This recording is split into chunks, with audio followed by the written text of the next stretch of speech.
Hey everybody, great to see you. We might give people another minute or two to log in. So it's just now right on the hour. So I recognize a few familiar faces here. Good to see people again. Great to see you, Ben, and some other people Hi. there. Yeah, so nice.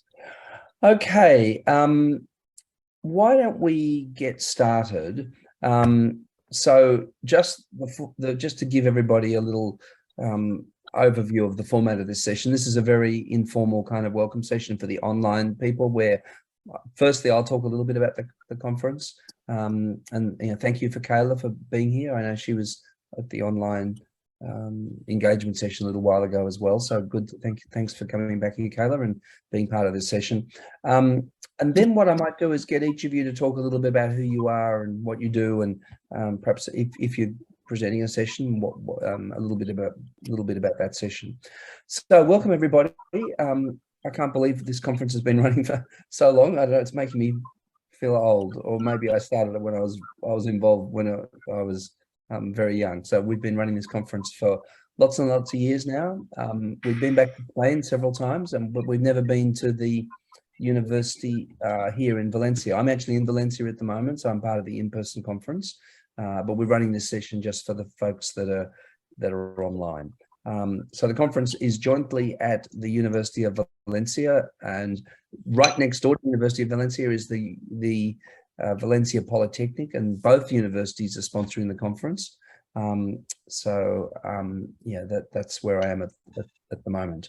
At 6 p.m. in the evening here, and the actual in-person conference will begin tomorrow morning, Spain time. So yeah, my name is Bill Cope. I've been involved in this conference since it began lots and lots of years ago.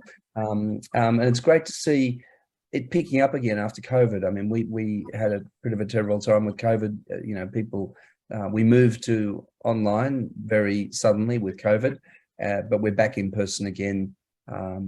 I think this is the first time we're back in person. I think we might have missed 2 years. I'm losing track now. But anyhow, I'll give you a little overview of the conference. We have in the online conference, we have 54 people, and we have 186 people in person. That's in English. Oh, there's somebody coming in who we might need to, who might have their microphone on. Yeah. So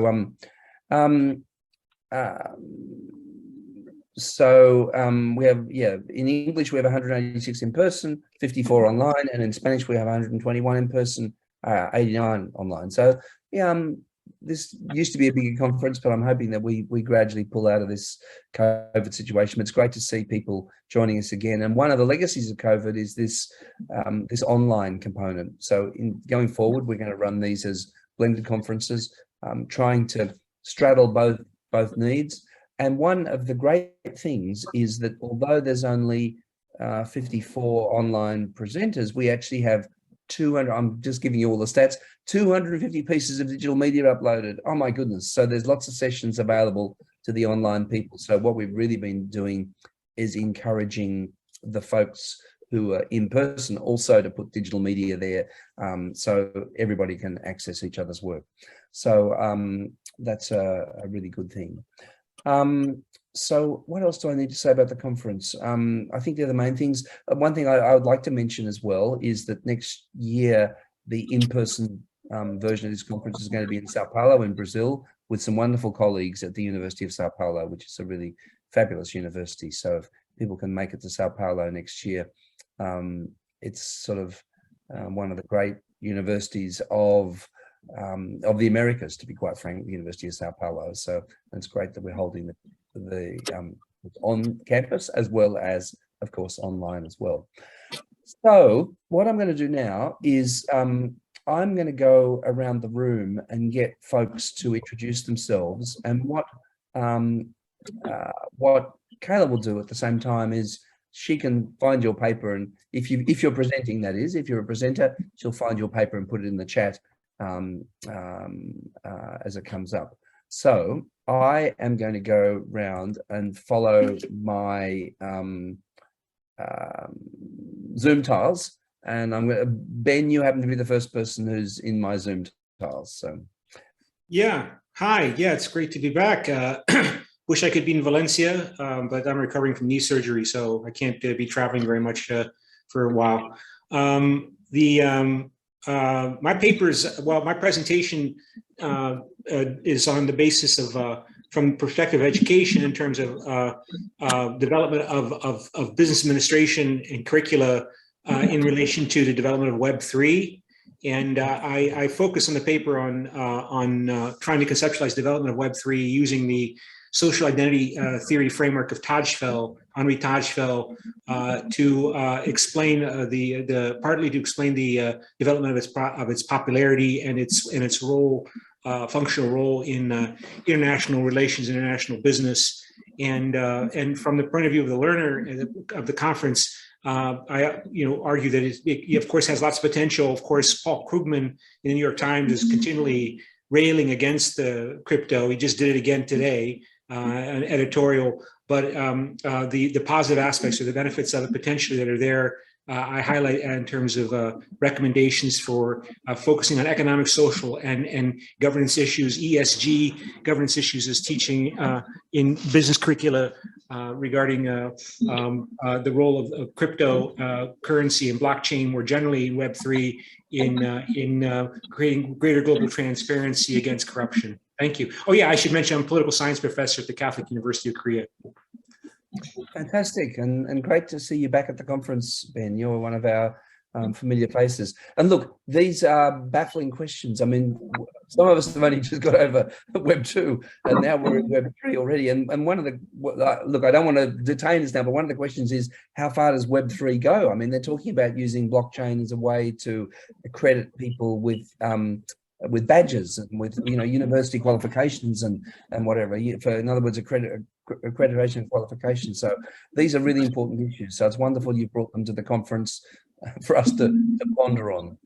Okay, now moving across the screen now, the next person I can see is Patricia Nickel. Hi, Patricia, how are you?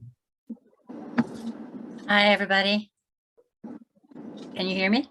Yes, we can hear you really well. Yeah. My name is Patricia Nickel, and I am a lecturer in social work at Queen's University Belfast, and have been a social worker for about 37 years before I went into higher education. I'm currently undertaking my doctorate, and my paper is a presentation about the doctoral research, which is examining the views of primary school teachers on what is UK and Northern Ireland policy to enhance the way in which teaching staff, educationalists and social workers work together to support the educational needs of children in state care. So I'm particularly interested in how the personal education plans are working on the ground and presenting some of the results of that research.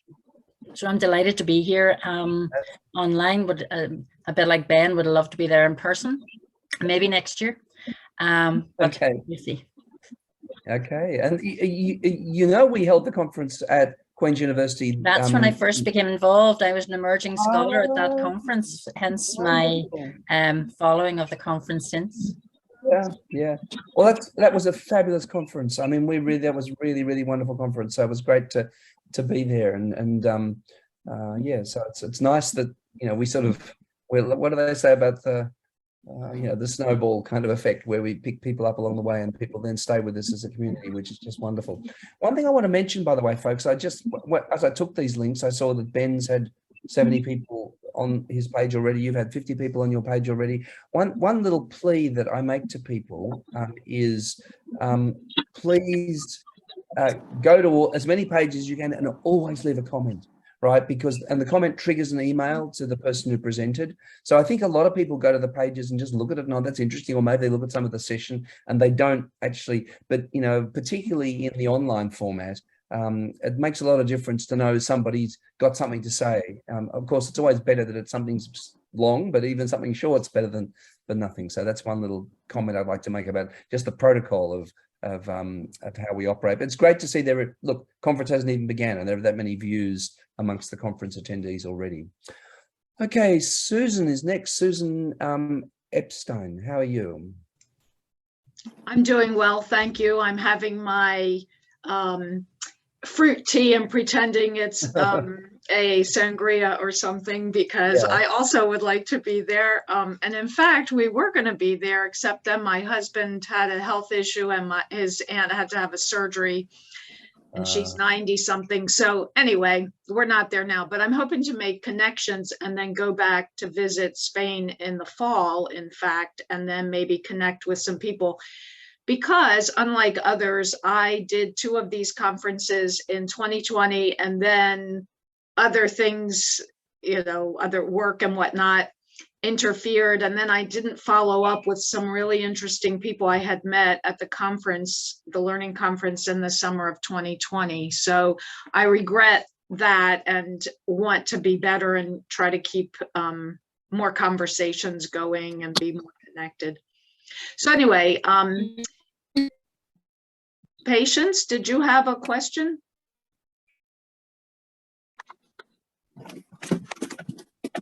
No.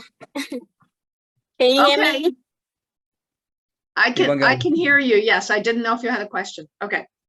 Anyway, so my presentation this time is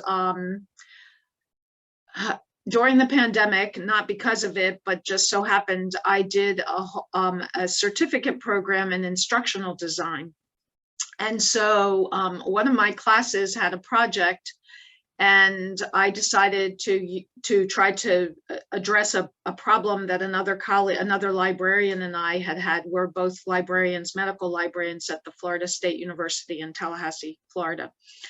And we had seen that even though we had presented in class and had students work on search strategies in class and had individual consultations with students, they still weren't independently able to formulate good search strategies. So, and we were like, why not? I don't know. But taking these classes, I thought maybe they need some individualized self-directed learning to make them take more responsibility for it. Maybe the group thing wasn't working, or the consultation, it's always interesting to know how does that transfer of learning take place, because sometimes it does and sometimes it doesn't, and why does it sometimes? Anyway, so I developed a module for it's called Google Scholar Search Tips, but it's really, and it does have some specific things to Google Scholar, but really it's more about how to formulate search strategies for databases.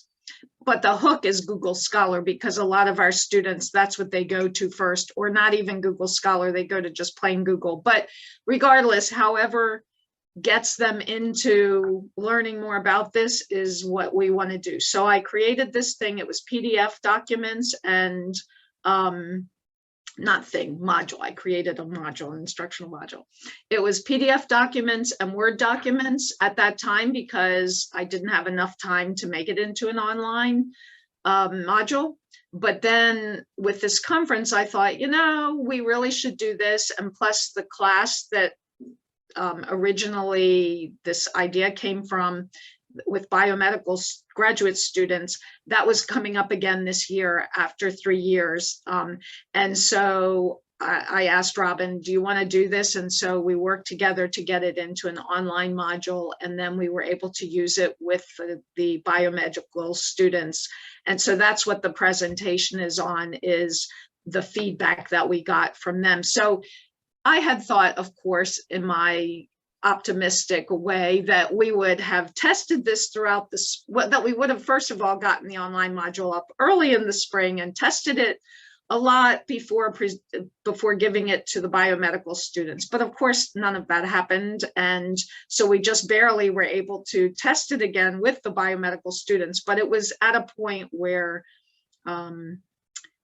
where they all got through it, and we got some good comments on it. And so we know it's a viable thing. Now it's to take it to the next level, which is to make it just available online for anyone to use who wants to. Sorry, that was so long. No, that's great. No, it's good. And look, I tell you what, I need to, I need to go and look at your session because I find myself using Google Scholar an awful lot. It's incredibly helpful, to be quite frank. So yeah, thank you very much for that. I'm sure lots of people will find it interesting and useful. So, okay, the next person that I have across my tiles is Shou Chen.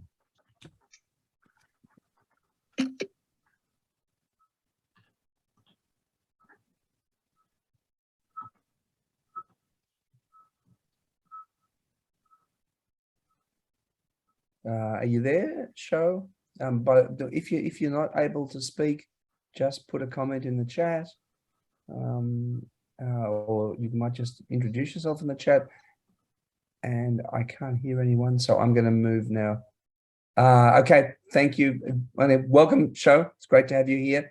Maybe Carla might find if you've got a session, she might find it for us, and we can at least bring that up. But in the meantime, we'll move on to Patience. Patience, how are you?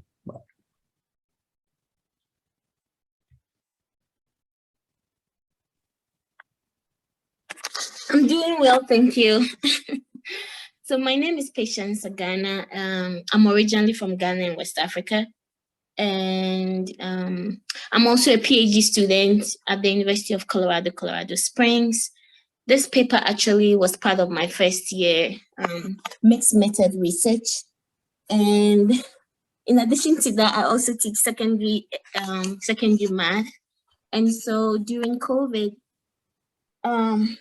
as we all know, it just really exposed the challenges in low-income secondary schools. And so with this paper, I focused on the effects of online learning and online policies on students' grades in low-income secondary schools. So it was a case study where I used sense-making theory and also phenomenology to assess the phenomenon of working online. What I found was that students who voluntarily opted for online were more successful on their grades online compared to those who were forced due to the COVID-19. What else can I say? Did I miss anything?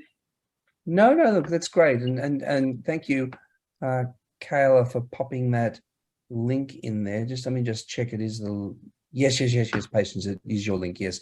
Yeah. So yeah, and look, by the way, that all sounds very, very topical, not just the COVID stuff, but the questions about methodology and whatever. So that's great. And I can see already we've had 77 people who've been to your page. So that's nice. Okay, so welcome. Let me just quickly add that currently my main focus has been on secondary education policies. And so I'm happy that I was able to actually work with some local representatives to improve some housing policies here in Colorado. And so I look forward to connecting with, folks with like-minded ideas on policies regarding either housing or secondary education. Thank you. Okay, near the end, I'll give you some tips about how to find people who've been through this community before and how to connect with them. So, but I'll do that at the end. Christy is the next one. Christy Kotse. I'm not sure whether I've pronounced that correctly. Hey, Christy, how are you? Hi, I'm fine. How are you? Good evening, everybody. Please excuse me if I have to jump off. We have quite high stage load shedding in South Africa. So the government decides to put off the electricity at certain times, and then we just don't have. We have backup generators in case, but please excuse. And then also it's school holidays. Sorry, my daughter is next to me as well. Okay. But sorry about that. It's evening by us. But good evening, everybody. I am a PhD student. I am also a lecturer at the University of South Africa. I lecture teacher education modules, and that is where my biggest passion lies. And then the paper that we submitted that initially got us working and talking at this conference was sparked by our interest in just the massive impact that COVID-19 had on the management in our departments for staff that had to suddenly, unexpectedly, and also without training, move fully online. There was no more colleague next door quickly popping for a chat by the coffee station. I think we all know, it was just such a massive change. And in South Africa, we had hectic, very strict lockdowns where we weren't allowed to work from the office for many, many weeks and months. And in our study, we researched and did interviews, semi-structured interviews online to find out what influence the COVID-19 lockdown had on the management strategies, as well as the support strategies of the managers within our departments who are managing the teacher education lecturers. Oops. Okay, great. And I can see your co-authors, Michael van Wyk, who I've met many times. Wonderful person. Brilliant researcher. Yes, yeah, he's no, wonderful. Yeah, it's great. Thank you It's so great to meet you. So, thank you. It's lovely to meet everyone. Okay, the next person we have is in my tiles is Paulina. Hi, greetings from Finland. I'm sorry I couldn't be there in Spain, but I just had a baby and I couldn't travel with him. Oh, great. Nice. This is my first conference as a presenter, and my poster is about identity negotiation of adult immigrants through Finnish language learning. I don't know if any of you know, but Finnish is very difficult and very limited language to Finland. But adult immigrants here are basically forced to learn, as many other countries where one moves as an adult. It's the best steps for integration process. And my interest has been on how this process of learning affects the way we see ourselves in connection to our past and to society where we live now. I'm an adult immigrant myself in Finland, so that's why I started my research. That's it. Great. No, thank you very much for that. Welcome. It's great to see people from such different parts of the world all able to connect like this. This is one of the advantages of the online environment, and also for people like you who wouldn't otherwise be able to travel. So it's great to have you here.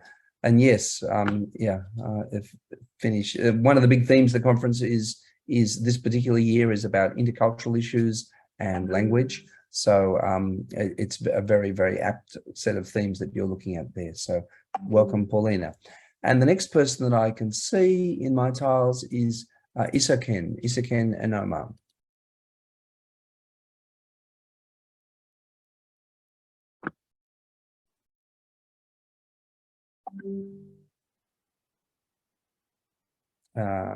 Oh no, Iskan seems to have disappeared. So all right, so look, what I'm going to do is mention just a few things about the processes. Some of you know this conference very well, so this will be not new information for you. So this is part of a process where we encourage people very much to put in their papers for the peer-reviewed journal. So this is the conference part where there's informal dialogue going on and people meeting each other online and in person. What follows is the process of submitting your paper for peer review and publication into a journal collection, actually, because in this area we've got such a lot of material that gets submitted. We have a number of journals in our journal collection, so we really encourage you very much to present there.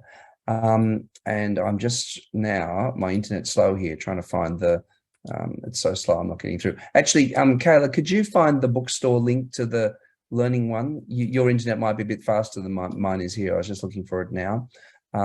So yes, and look, the other thing that we always say as well, that there is actually incredible resource. Oh, there it is. You've got it in there. Wonderful. Thank you. You were fast. I'm not getting through to it now either. I'm still having trouble. Anyhow, over the years, what we've done, I'm getting through now slowly, is we've built up an incredible resource, people who've presented the conference, people who've presented their journals. And would you believe, in this journal collection, which is now, well, it's 30 years old, so it's understandable, there are 5,500 articles and books there, all of which you have access to. So I think it was you, was it Christy that I was mentioning this? I'm trying to think. No, or maybe Patience. That if you go on that page to advanced search, you can get a highly filtered view of that material. And one of the very important things in academia is, if you read something that's valuable, please cite it. So in other words, the way you can honor other people in their work is to cite that work in your own work.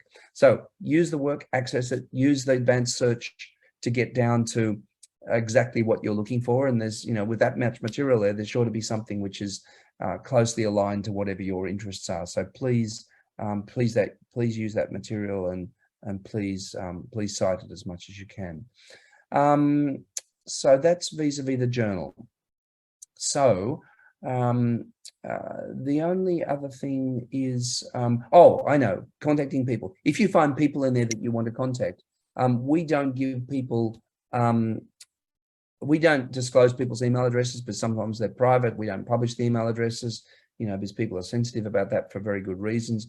But if you want to contact anybody else who's published with us, either in this conference or participate in this conference or publish with us at any other time, go to their profile page in Scholar and make a link to them as a peer, right? So, that way they're consenting to the connection, if you like. And in fact, what that does is that routes a message through their email, right? That's without us giving you the email address, that's the way you connect, which is the same model that LinkedIn and other web providers use as well. So that's how you can connect. If you want to message anybody and connect with anybody directly, profile page, make a peer request, and after they've responded, you can message them.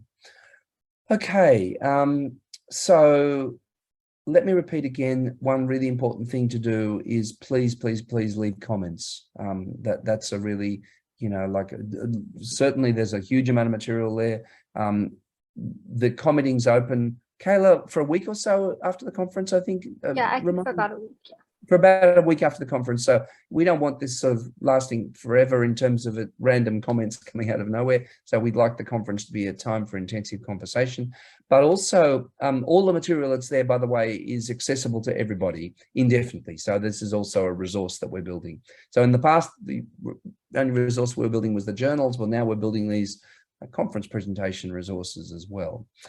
Now, folks, any questions? Anything else we need to cover? Ben, you got a question, go for it. Yeah, could you talk a bit about the book publishing process that Common Ground Research Networks has? I mean, does Common Ground basically require that we have a book already written and submitted as a proposal, or is there some kind of preliminary negotiation over a possible book? Could you talk a bit about that, please?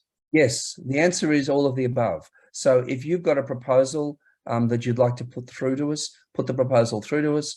It will go, everything we do is peer reviewed. So, you might put the proposal through to us and then you work on the book. When the manuscript's completed, it then goes to peer review. But, even with peer review, it's if one person likes it, another person doesn't, there's a way to work your way through that whole process. So the thing is that it can either be a fully formed manuscript or it can be a proposal. You can put a proposal to us as well. And you can see here on the page that Kayla put the link for. In fact, we have 61 books in this particular imprint, in the Learner imprint. We have a lot of books in the other imprints as well, but this one, there's 61 books there. So you can see the kind of things that we've published. So yeah. But please, we really do encourage that. And the books can also be, if you see a theme in a number of articles, it might be a book that you want to produce as an edited book in articles already published in the Learner journals. Patience, you have a question. Yes, I do. So I'm trying to lower my hand, sorry. So the question I have is, I'm on the page that Kayla just sent, but I was wondering if there is any link to the proposal procedure. Like I see there is actually, you might find the link, Kayla, in the books area. There's a thing about what the proposal process is and the publishing process is. So yes, there like is. It's on the knowledge base page. It's on the website. So okay. Kayla might be able to find it. Yeah. And Susan asked a question, so will the comments be archived as well as the presentations? Yes, that will be archived as well. Okay. Does that mean that the proposal section is different from where the books are located? Yes, yeah, the journal and the book proposals are two separate processes. And in fact, it's, you know, in terms of the whole common ground, we have one dedicated person who deals with books. So she's the one who will then deal with any book proposals there are. Oh, there you go. Become an author. Thank you very much for that link. And this is just for books. It's not for the journals, right? This is just for books. Yep, fantastic, wonderful, wonderful, wonderful. Hopefully that'll answer your question as well, Ben. Oh, sorry. Go on. So the link Kyla just sent is the proposal for books and not papers? Not papers. Yep, it's for books. So what about the link for papers? Okay, the second link that Kayla put in is the one, excuse me, for papers. Okay, thank you. Yep. Great, thanks for those questions. All right, folks, anything else that we'd like to talk about? As I say, welcome, great to see you all here from different ends of the earth. Nice to see you all. All right, well, look, I hope it's a really good conference for you. You know, go to as many of these asynchronous sessions as you possibly can. There are some synchronous sessions as well, but if you can't attend the synchronous sessions, they're going to be recorded. So there's not you're not really, it's not the end of the world if you can't, it's the wrong time zone or inconvenient for you to be there at that time. Okay, all right, well, look, as I say, have a wonderful conference, and sorry we're not going to see you in person in Valencia. Maybe we'll see you in person in Sao Paulo, but if not, we're going to see you online. So okay, bye everybody, see you then.